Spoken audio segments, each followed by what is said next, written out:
Em 1974, o mundo do futebol passou por uma Copa do Mundo que ficou marcada pelo início de muita coisa. Novo presidente da FIFA, novo troféu e novo formato. Nesse contexto de reconfiguração da competição mais importante do mundo do futebol, surgiu um time icônico. O carrossel holandês, a Holanda regida pelo Cruyff. Era um futebol bonito, atraente, que encantava a maior parte das pessoas, mas que não foi páreo para a Alemanha Ocidental de Beckenbauer e Gerd Müller. Veja nesse vídeo como a Alemanha venceu o time mais temido do mundo e conheça a história da Copa de 74.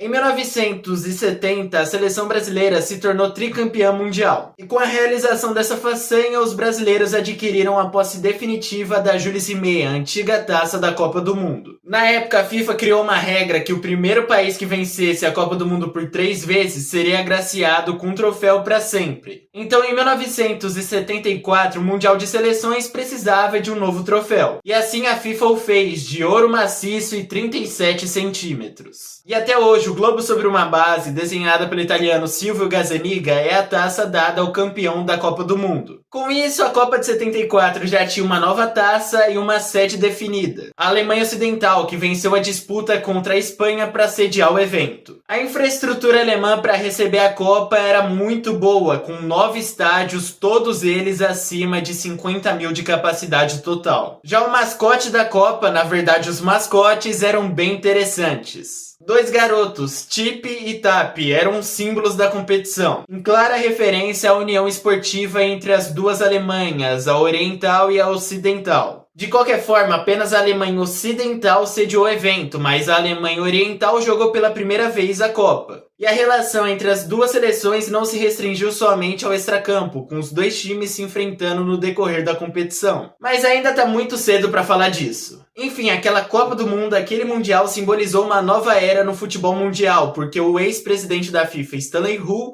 deu o lugar ao presidente João Havelange, que assumiu o cargo naquele ano e continuou nessa posição até 1998. A Copa de 74 também ficou marcada por um novo formato. O número de participantes se manteve o mesmo, 16. Na primeira fase, os times se agrupavam de 4 em 4 e os 2 primeiros de cada grupo avançavam para a segunda fase. Antes existiam as quartas e as semifinais, mas na Copa de 74 essas fases foram abolidas e surgiu uma segunda fase de grupos. Um quadrangular semifinal, digamos assim. Havia 2 grupos com 4 seleções e os primeiros classificados de cada grupo se enfrentavam na final. Já os 2 segundos se encaravam na disputa de terceiro lugar. E durante a primeira fase, 2 episódios bem marcantes aconteceram. A primeira foi envolvendo a seleção de Zaire, a atual República Democrática do Congo. O Zaire foi a primeira seleção da África subsaariana a disputar uma Copa do Mundo e definitivamente estava fazendo história dentro de campo. Mas diante desse cenário, o ditador Mobutu Sese Seko se aproveitava do sucesso nacional no futebol e interferia na seleção. Os africanos penaram demais na fase de grupos, tomando um 2-0 da Escócia no primeiro jogo e um sonoro 9-0 para a Iugoslávia na segunda partida. A força esportiva do Zaire era extremamente contestada com isso, e nesse cenário de fragilidade, o ditador Mobutu precisava mostrar que o Zaire não era um saco de pancadas. A sua ação para diminuir a discrepância de nível técnico foi apelar para a ameaça. Depois da goleada sofrida frente à Iugoslávia, o líder político de Zaire disse algo meio assim para os jogadores. Não ousem perder por 4 ou mais gols de diferença para o Brasil. Se vocês perderem por 4 ou mais gols, serão assassinados na volta a Zaire. Felizmente, os africanos conseguiram segurar ao máximo a seleção brasileira e tomaram apenas um 3-0. Mas no decorrer do jogo, uma cena bizarra foi transmitida para o mundo inteiro. O placar ainda anotava um 2-0 quando o zagueiro Ilunga Mpebo deu uma bicuda na bola para ela ir bem longe enquanto a seleção brasileira se preparava para cobrar uma falta.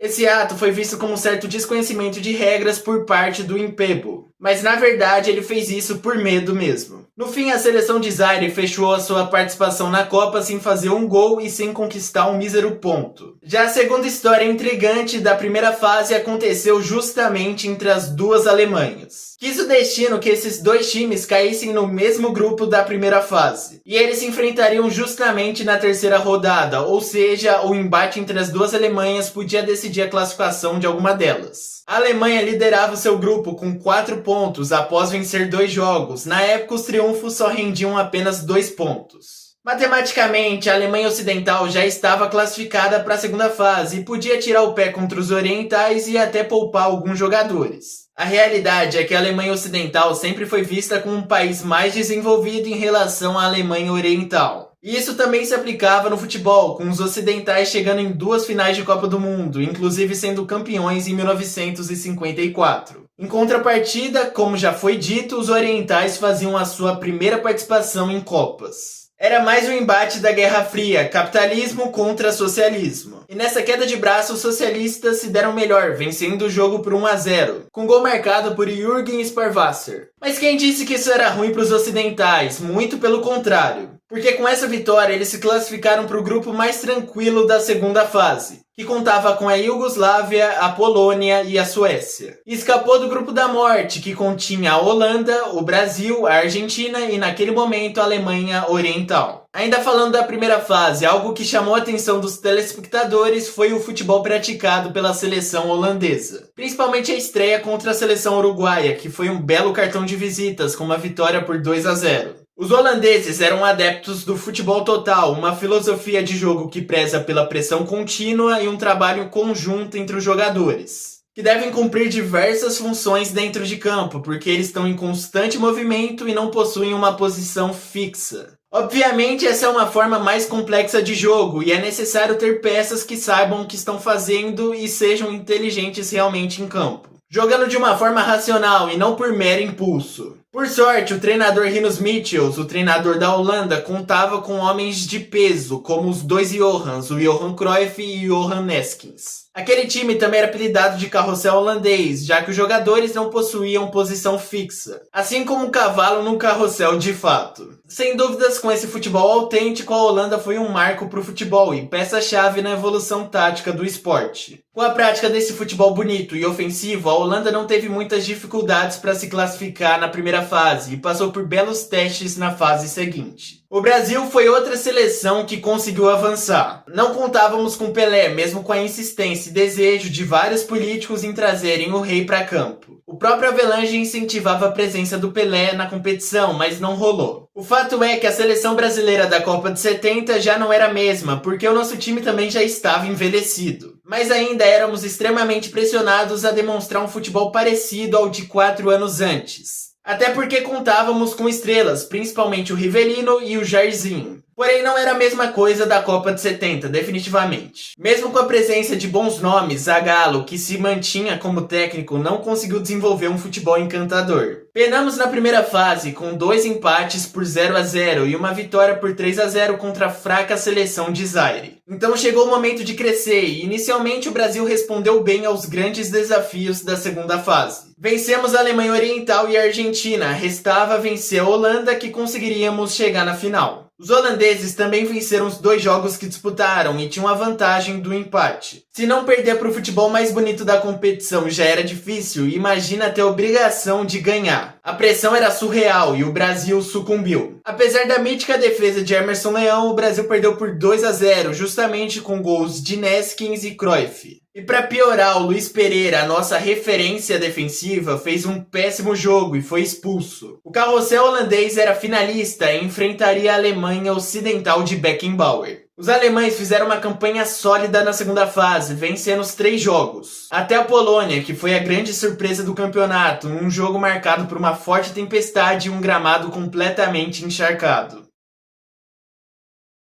Principalmente ao vencerem a disputa de terceiro lugar contra a seleção brasileira por 1-0 com gol de Lato, que também foi o artilheiro da competição, com 7 gols. Além disso, aquela Polônia também contava com outros bons nomes, como Dejna, Gorgon e Gadosha, e causaram um frenesi nos italianos. Voltando a falar da primeira fase, a Polônia já estava classificada antes mesmo de jogar o terceiro jogo. E nessa terceira partida ela enfrentou justamente a Itália. Os italianos precisavam vencer para se classificarem e eliminarem a seleção argentina. Pela situação mais tranquila dos poloneses, os italianos podiam pensar que os polacos pegariam mais leve com eles. Da mesma forma que a Alemanha Ocidental fez com os orientais, mas não foi isso que aconteceu. A expectativa da Azzurri estava no talo após o vice-campeonato da Copa de 70 e a presença de bons nomes na seleção. Dino Zoff, Faquete, Gianni Rivera, Sandro Mazzola. Era um timaço que conseguiu perder para a Polônia já classificada por 2-1. A torcida italiana botava muita expectativa nesse time e, obviamente, a decepção foi grande. Em Stuttgart, a tensão foi grande e aconteceram protestos acalorados, com a polícia precisando intervir. Na Itália, a situação foi ainda mais tensa, com ataques à embaixada polonesa, um homem jogando a televisão de sua sacada e também uma tentativa de suicídio mal sucedida por parte de um jovem de 21 anos.